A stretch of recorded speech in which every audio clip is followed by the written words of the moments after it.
Hi everyone, and this is an episode of Jacob Lenhoff Tours America. And he asked me if I could answer 5 questions for his YouTube channel, so I'm very happy to do that. I'm a big fan of his work. So the first question was, how did I get into bodybuilding?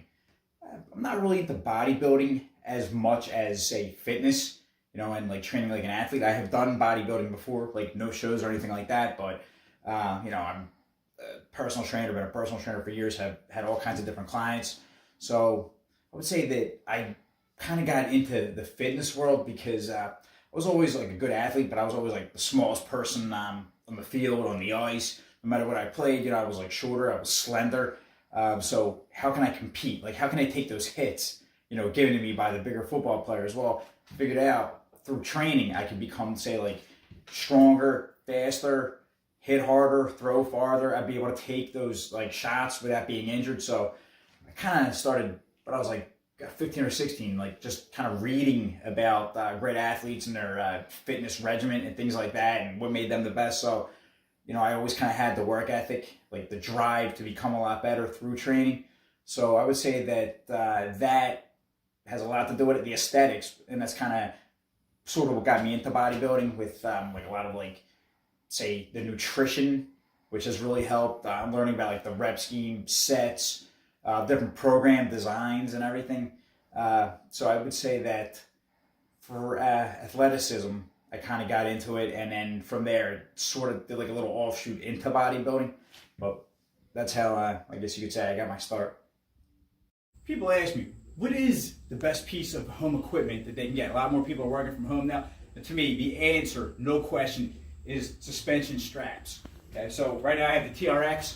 I believe that the whole suspension strap thing was soldiers in the field. This way they can work out anywhere. So you could bring this anywhere. You could do a lot of exercise you could do at the gym right here. And in some cases, it's actually a lot better to do it with the straps. So for example, the push-up is going to be a lot harder here than it, say, would be if you're doing like a regular push-up or like push-up at the gym, because see how my hands are elevated? Okay, it's going to be a lot harder because now my core has to do a lot more work. But so what I'm saying is you can do a lot of the same exercises with the strap that you can do anywhere else. You can always bring it with you, right? Just like this. Here's the push-up. Just like that. That's too easy. Go on one leg. All right? There's your push-up right there. Or say you want to do flies, but you don't have weights that you can lug around with you everywhere. Here's your fly. All the way out. Again, squeeze your abs, have a slight bend in your elbow. Bring it in tight. There's your fly. All right. Say you don't have pull-up bars everywhere. Can't make it to the gym. Here's your pull-up bar. Okay? If you want to, you can bring it in close. You're in close, pull up, or you can go wide, elbows wide. You want to hold it at the top. Here's your skull crusher. Don't have weights to do skull crushers, that's not a problem. And again, I'm feeling this a lot more at my core than I would be if I was on a bench. When you're lying on a bench, it takes your core out of the equation. This I'm feeling just as much in my abs as I am in my triceps. And there it is. Or maybe we want to do bicep. Okay, you don't have your bicep, you don't have your weights to lug around with you for your biceps. Here it is. Squeeze at the top. Squeeze your abs tight. Squeeze those biceps. There's your curl right there. All right, thank you. Okay, so the next question is, what is the hardest, say, bodybuilding / fitness routine to do? I've done a lot of them because of my field. I've had to get really good at a lot of them. Say kettlebells are hard, which is what makes them great. If I had to say one thing that I think really is the biggest bang for your buck, but it is hard, and intensity is really what gets you to your goals, it's the high intensity interval training, HIIT. A lot of us don't really have much time. Say I tell my clients, just give me 20 minutes, okay, and I will get you shredded. The high intensity interval training, it's like you're working in a circuit. You can do it, say, with weights or with cardio. Say like you're going on 30 seconds of like push-ups, and then you rest for 15 seconds, and then 30 seconds of squats, and then say 30 seconds of pull-ups, and then after a rest of 15 seconds there, then you're on the burpees. So you're really kind of cranking everything out. You obviously can't do it for long duration because the intensity is so high, but again, it's very economical with your time, and it absolutely will give you results. I would say that that is the hardest. Looks like this. All right, so this is the clean and the squat together. So remember, we got our swing going. There it is, the clean, down low, squat. And if this weight was a little bit lighter, do the clean, squat, and the press. So let's see that again. But I don't want to go overhead with the weight this high.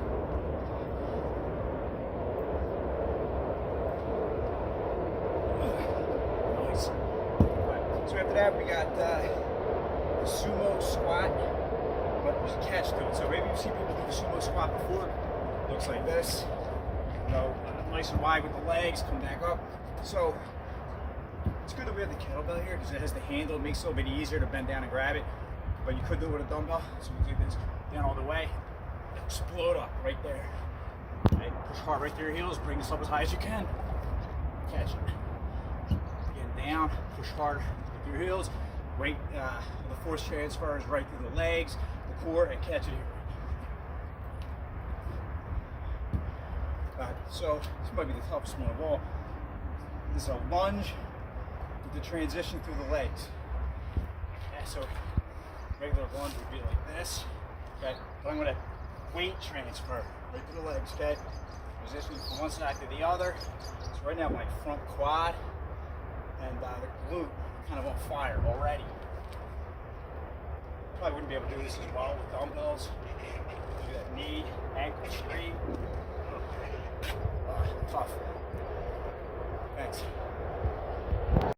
Alright, so the next question is, what is the funniest thing that has happened while bodybuilding or doing whatever I'm doing at the gym?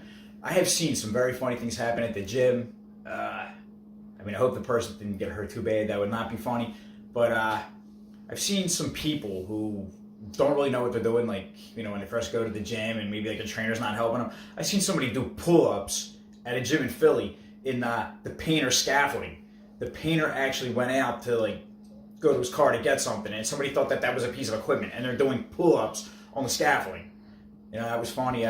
Seen people, they try to like run real fast in a treadmill and they can't keep up with it and they get shot into the wall.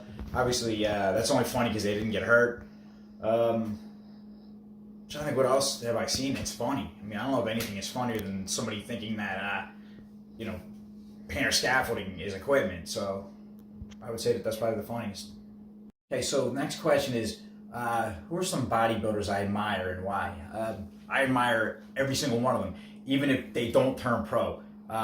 Just the dedication that you have to put into that. I feel like if you're a bodybuilder, like it's a 24-hour day job. Everything you do fits into it. Like your diet, what you eat all day long, you know, is going to affect how you look on stage, how much sleep you get, your training. I admire anybody who can like put the time in, like that work ethic, the discipline. Again, there really is no days off as like you're training for competition. I mean, from what I can tell, if I had to pick one, I'd say Rich Gaspari, because he was one of the first ones that I kind of saw. I saw one of my friends wall, and I was like, that guy is shredded. I want to look like that. So, you know, I tanned, lifted, you know, got on like a lot of the good supplements, and never ended up looking like Rich Gaspari, but I do remember him having like amazing abs. So that's kind of what I admire most. In 1984, Rich stepped into the national spotlight by winning the IFBB Mr. Universe Light Heavyweight class. The win was significant twofold. Rich earned his pro card, and at the age of 21, was the youngest participant to ever win the competition. 6 months later, Rich made his professional debut at the 1985 Night of Champions. It was at this competition, Rich proved to be a trendsetter in bodybuilding. During his posing routine, Rich unveiled never-before-seen striated glutes. His attention to this muscle group forever changed the face of bodybuilding and what would be considered peak physical condition. All others competing against the Dragon Slayer would now have to work that much harder to beat this newcomer to professional bodybuilding. After coming in third to the legendary Lee Haney at the 1985 Mr. Olympia, Rich triumphed at the 1986 Los Angeles Pro and the 1986 Pro World. Rich went on to win a stunning string of victories at the 1988 Grand Prix in Germany, Spain, France, and Italy.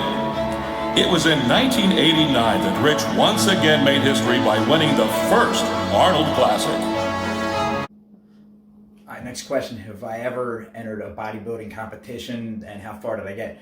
No, I never really have. I mean, I've trained for sports, ran a couple half marathons, did some Tough Mudders. I'm not just into like the muscle work of it. I'm also into like, say like the flexibility, the cardio aspect, just like the fitness, the health side of it. So I never really actually took it that far to enter a bodybuilding competition. A lot of bodybuilding is all about like genetics anyway, and even if you trained and you ate all the right things, if your genetics aren't there, it's hard to win. And I kind of saw that early on with some of my coaches who told me it's probably not going to be your thing. So I really didn't take off with it. I have all kinds of respect for those people who do enter. It's tough. Like, they're some of the mentally toughest people you've ever met, but nah, really never took it that direction. Okay, the Hindu push-up, much harder than the regular push-up. If you can't really get the regular push-up correct, you shouldn't even be doing the Hindu push-up. So let's start with your butt up high. Okay, drag your chest down low. Becomes a lot harder on the tricep. Hold it for a second, go right back down, so you can come back up the exact way you came. All right, chest dragging across the ground. Hold it at the top for a second, go right back down, drag that chest across. On the bottom, get that butt up high again. So you move forward and you move back the same exact way. A lot of time under tension on the triceps for this. You might feel a little stretch in the hamstring. Hold it, drag right back down, push hard through those palms. It's the Hindu push-up. Okay, so now is the Arnold press. It's like the shoulder press, but we change up the movement on the way down. So there it is, it's a shoulder press. Come back like that, okay? So your palms are facing towards you. Regular shoulder press, on the way down, rotate your palms inward. Now it becomes a little more back and bicep. Blow it hard on the way up, bring it down slow, elbows come in. There's your Arnold press. Okay, so that concludes the interview with Jacob Lenhoff Tours America. I want to thank Jacob for the 5 questions. I want to thank the people at home for watching. You can find me at Instagram at Memmo, YouTube Memmo Smart Moves Fitness, Twitter Memmo. Please, I'm available for online training. Let me know what I can do for you. I'd love to help. Thanks, Jacob. Today I wanted to introduce everybody to what is probably the world's best exercise, the Turkish get-up. I would say it's the world's best because it does the most. It's the biggest bang for your buck. It strengthens everything that needs to be strengthened. It prevents injuries. It teaches stability, mobility, core strength, rotational strength, everything you could think of. It's great for sports. A bodybuilder probably wouldn't do this as much, but an athlete, anybody serious about having pillar strength, preventing injuries, should do this all the time. Okay, so it's a bunch of movements. I will break them down. Okay? Right from the start, you don't even need to use a weight. What's important thing is to keep your arms straight. So if you need to, you could start with like a sneaker. Okay, and if it falls off, you're not keeping your arm straight. Right? So first, have my right knee bent, right arm overhead. Okay. Well, there's your rotational strength right there. It's always good to do this slow. So right there, I'm on my elbow. Okay, I just rotated. I'm gonna go to my hand again. The arm is straight up high. Okay, so right there, that's a bridge. All right. Working my glutes, again, shoulders still stabilized up top, okay? Pressing it hard with my heels, activating the glutes. From there, get my butt up high enough, bring my leg back like that. Okay? From here, it's a lunge, okay? Make sure my ankle and knee are straight, going straight up, just like that. Okay, you don't need to go heavy, but I've seen 70-year-old women with probably like 60 pounds of kettlebell in their arms, so you can get real strong doing this. Right back down, nice and slow, same thing. Palm flat, keep the leg back through, right back down, start over again. So a lot of movements right there. It teaches the body, it trains the body the way it's designed to be trained. So that's a Turkish get up. I recommend for everybody.